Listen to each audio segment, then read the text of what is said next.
Warahmatullahi wabarakatuh. Selamat malam pemirsa TVRI Sulawesi Selatan. Kita berjumpa kembali di Parikate dan seperti biasa kita membahas topik aktual dan malam hari ini kita membahas tentang pembatasan perjalanan dinas. Kita ketahui bersama ada beberapa fenomena di tanah air soal perjalanan dinas yang menelan banyak sekali dana-dana yang sebenarnya bisa digunakan di sektor yang lainnya. Dan malam hari ini kita menghadirkan yang pertama ada Bapak Dr. Hendra Sudrajat SHMH, seorang akademisi. Assalamualaikum Pak. Waalaikumsalam. Kabar Selamat baik malam. ya? Alhamdulillah. Alhamdulillah. Oke. Dan yang kedua ada Bung Herman. Beliau dari Komite Pemantau Legislatif atau KOPEL. Assalamualaikum Pak Herman. Waalaikumsalam. Kabar baik ya? Alhamdulillah baik. Oke, ini banyak data di Pak Herman ya. Oke, dan nanti Anda juga bisa bergabung bersama kami di line telepon untuk memberikan komentar, saran maupun juga pertanyaan berkaitan dengan soal topik malam hari ini, soal pembatasan perjalanan dinas. Sebelum kita dialogkan, kita simak prolog berikut ini.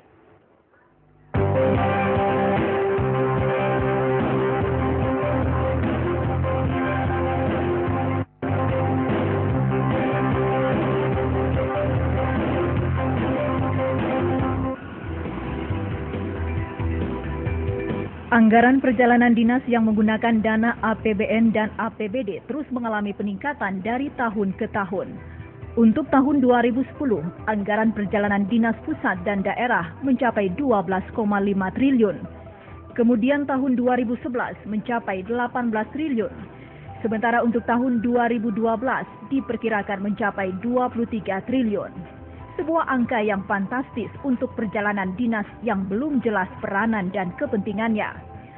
Perjalanan dinas menjadi salah satu rancangan birokrasi dalam setiap pemeriksaan laporan, selalu menjadi titik temuan BPK yang hanya ditebus dengan pengembalian uang tanpa adanya saksi lainnya. Wacana pembatasan perjalanan dinas menjadi mengemuka untuk menyelamatkan uang negara yang lebih besar membiayai belanja pegawai dibandingkan belanja publik.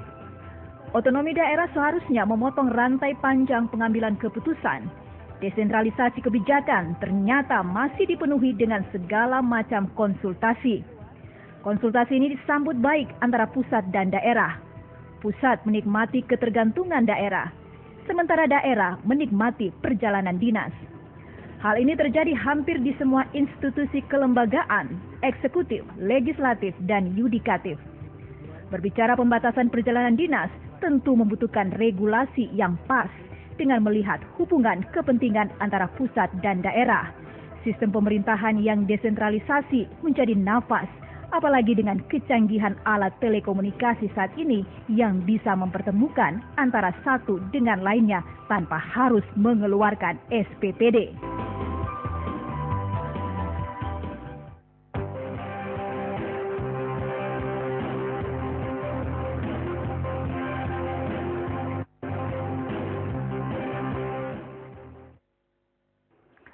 Baik, saya Puja Setamat akan memandu Anda hingga pukul 20 sebentar dan sebelum ke Pak Herman mungkin ke Pak Hendra Sudrajat.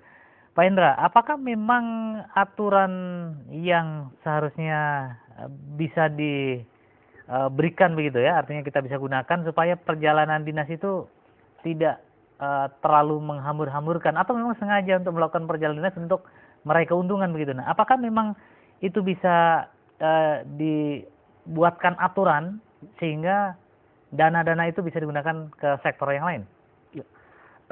Saya ingin mengawali seperti ini bahwa dalam hal perspektif perjalanan dinas itu ada 3 hal yang perlu kita lihat.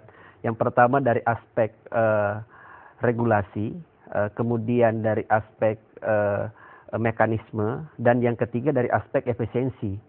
Kita melihat dari aspek regulasi itu sudah secara jelas mulai dari Undang-Undang Nomor 17 ya tahun 2003 tentang keuangan negara sampai kepada peraturan yang lebih teknis lagi. Baik itu peraturan Menteri Keuangan yang mengatur perjalanan dinas ke luar negeri bagi pejabat negara, PNS dan bukan PNS. Begitupun dengan peraturan Dirjen Perbendaharaan Negara yang mengatur tentang perjalanan dinas dalam negeri. baik pejabat negara, PNS maupun non-PNS. Kemudian mekanismenya ini saya pikir sudah jelas, sudah ada regulasi yang jelas. Kemudian dari aspek efisiensi ini perlu yang kita kaji dari aspek prakteknya di lapangan, itu perlu ada efisiensi sebenarnya. Efisiensi penggunaan keuangan negara secara tepat dan maksimal. Ya. Karena di sini kan membutuhkan sebuah pertanggungjawaban terhadap pengelolaan keuangan negara. Yang kita nilai jangan sampai ada yang mubazir.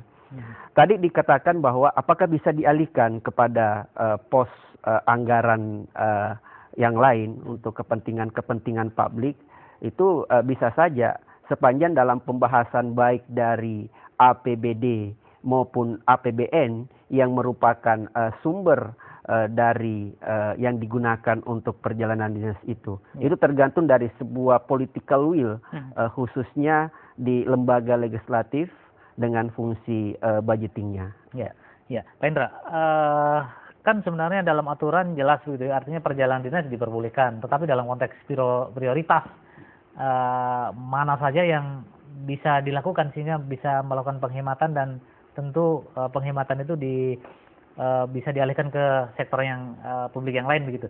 Nah, kondisi hari ini misalnya ada temuan ada yang melakukan perjalanan dinas melebihi jumlah hari dalam setahun, misalnya 370 misalnya, kan hari cuma 365 hari begitu. Nah, hal-hal seperti itu berarti kan kontrol yang lemah begitu dari katakanlah pemerintah daerah atau SKPD yang ada. Nah, Anda melihat bagaimana supaya mereka bisa efektif menggunakan itu?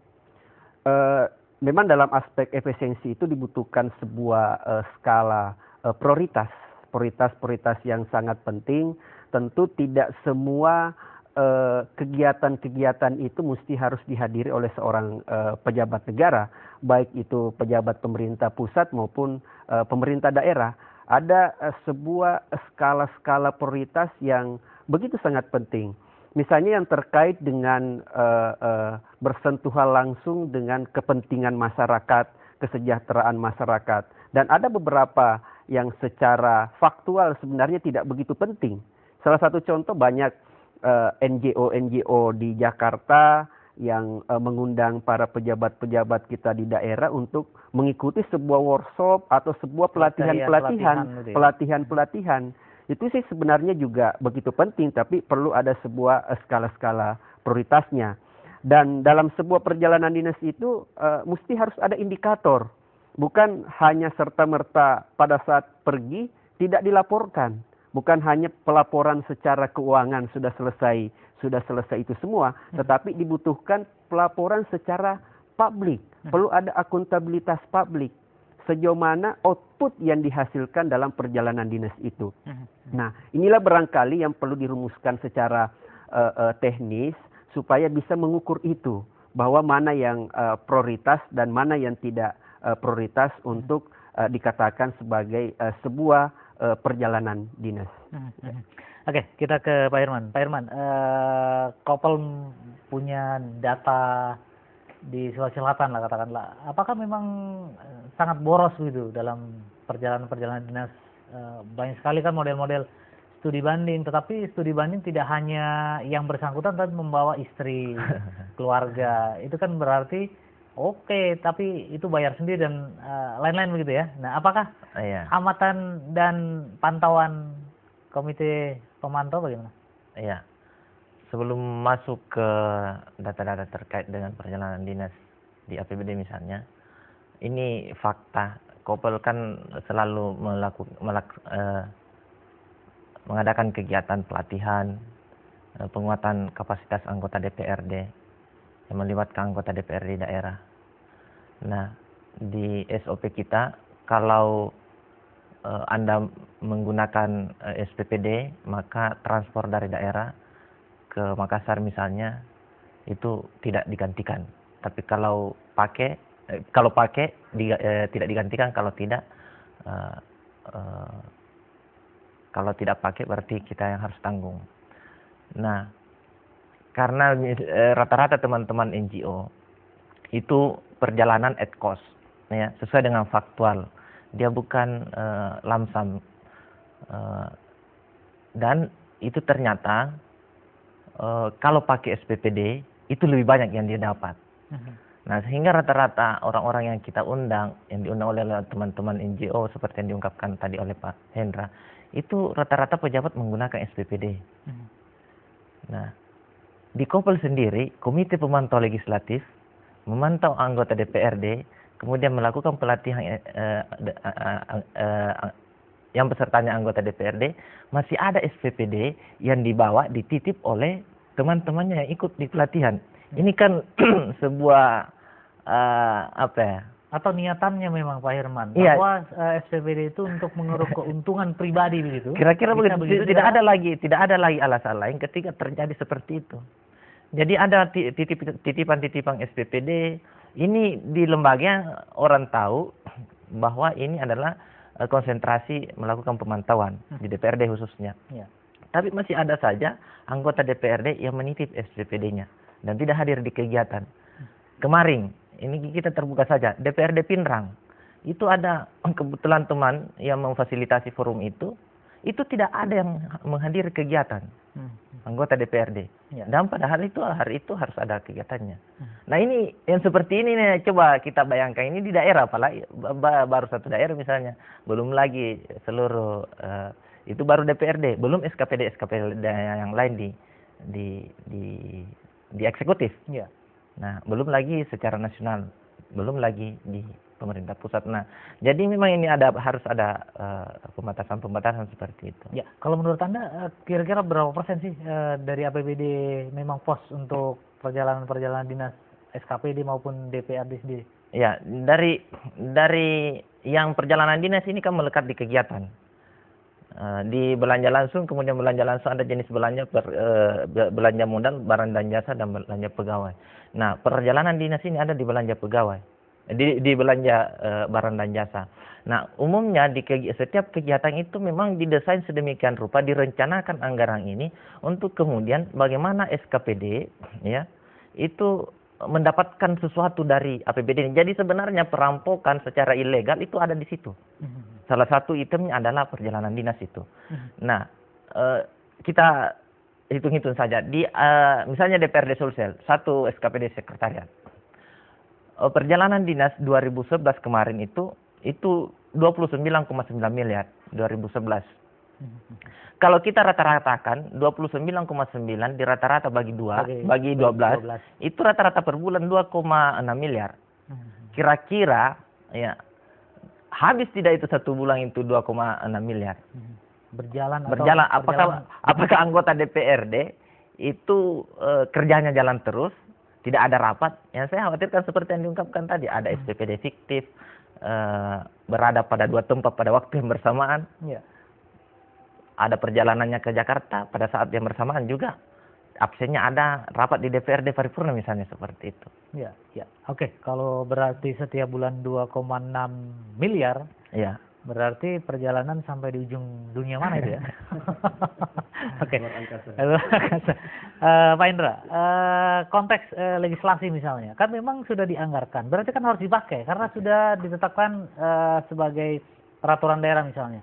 Secara hukum sah saja untuk melakukan dan menggunakan dana itu. Nah, Anda melihat apakah memang proses legislasi yang memang tidak terkontrol sehingga bisa lolos saja hal-hal yang memang tidak efisien dan pemborosan? Ya. Jadi memang kita melihat bahwa dalam hal mengalokasikan anggaran, apakah itu di APBD maupun di APBN itu sangat jelas. Karena ada sebuah, setiap tahun anggaran itu ada sebuah proyeksi terhadap kebutuhan yang akan digunakan. Jadi pemanfaatannya itu bisa secara tepat, bisa secara berhasil dan efisien kita laksanakan. Jadi bukan serta-merta mengalokasikan di setiap pos anggaran itu langsung dialokasikan sekian itemnya, bukan. Tetapi memang sudah ada sebuah proyeksi dalam satu tahun anggaran itu berapa jumlah yang akan kita anggarkan, sehingga tidak ada suatu kesan ingin menghabiskan anggaran yang tidak sesuai dengan substansi yang kita harapkan sebenarnya. Jadi disinilah Makanya dalam setiap pembahasan-pembahasan di lembaga, khususnya di lembaga perwakilan rakyat di tingkat pusat dan tingkat daerah itu terkadang alot, karena ingin melihat bahwa efisiensi dari pengguna anggaran, karena yang bertanggung jawab di sini kan adalah pengguna anggaran, ya, baik itu di tingkat pusat kementerian maupun di tingkat daerah adalah para pimpinan SKPD. Jadi memang sudah ada sebuah rancangan, sudah ada sebuah proyeksi, sekian anggaran, sasarannya apa, regulasinya yang membackup seperti apa, dan interval waktunya. Itu yang sudah jelas dalam sebuah pengalokasian anggaran kita. Ya. Pak Indra, kan dalam otonomi daerah kan memang ada semacam pengalokasian dana-dana, misalnya ada DAU, ada pembagian keuangan pusat dan daerah. Tetapi selalu ada menjemput misalnya istilahnya, dan disitulah ada keluar perjalanan dinas, kemudian juga ada komisi-komisi dan lain sebagainya. Nah itu kan menunjukkan bahwa otonomi daerah sebenarnya tidak berfungsi dengan baik atau tidak berjalan dengan baik kalau masih saja terjadi seperti itu. Nah, Anda melihat apakah revisi-revisi yang selama ini diinginkan dalam undang-undang pemerintahan daerah dan pembagian keuangan pusat dan daerah seperti apa sih supaya bisa bagus begitu? Sebenarnya dari aspek revisi itu tidak menjadi persoalan. Merevisi sebuah aturan adalah hal yang lumrah, saya pikir, dalam negara kita, negara hukum ini. Tetapi yang paling penting adalah merevisi komitmen dalam hal merealisasikan aturan-aturan itu. Nah, dalam konteks perjalanan dinas ini kan ada dua jenis perjalanan dinas. Ada perjalanan dinas pejabat dan ada perjalanan dinas pindah. Nah, perjalanan dinas pejabat ini adalah perjalanan ke suatu tempat dan akan kembali kepada tempat semula. Nah, perjalanan dinas pindahan ini adalah perjalanan dinas dengan meninggalkan tempat semula. Itu juga dibebankan kepada keuangan negara. Nah, perjalanan dinas pejabat itu terbagi 3 lagi. Ada perjalanan dinas dalam kota, ada perjalanan dinas luar kota yang tidak menginap, dan ada perjalanan dinas luar kota yang menginap. Nah, disitulah sudah semua ditentukan klausul-klausulnya. Nah, begitupun di tingkat eksekutif, khususnya bagi pegawai negeri sipil, itu terbagi 4 pula. Ada berapa kategori, ada kategori A sampai kategori D. Kategori A itu yang golongan 4, sampai ke kategori D adalah golongan 1. Jadi ini sudah jelas secara hukum peruntukan kategori, baik di tingkat eksekutif, legislatif, dan di tingkat yudikatif. Tinggal itu tadi, revisi perundang-undangan itu adalah komitmen dalam hal menjalankan setiap aturan yang ada. Begitu, Pak. Oke, Pak Hendra.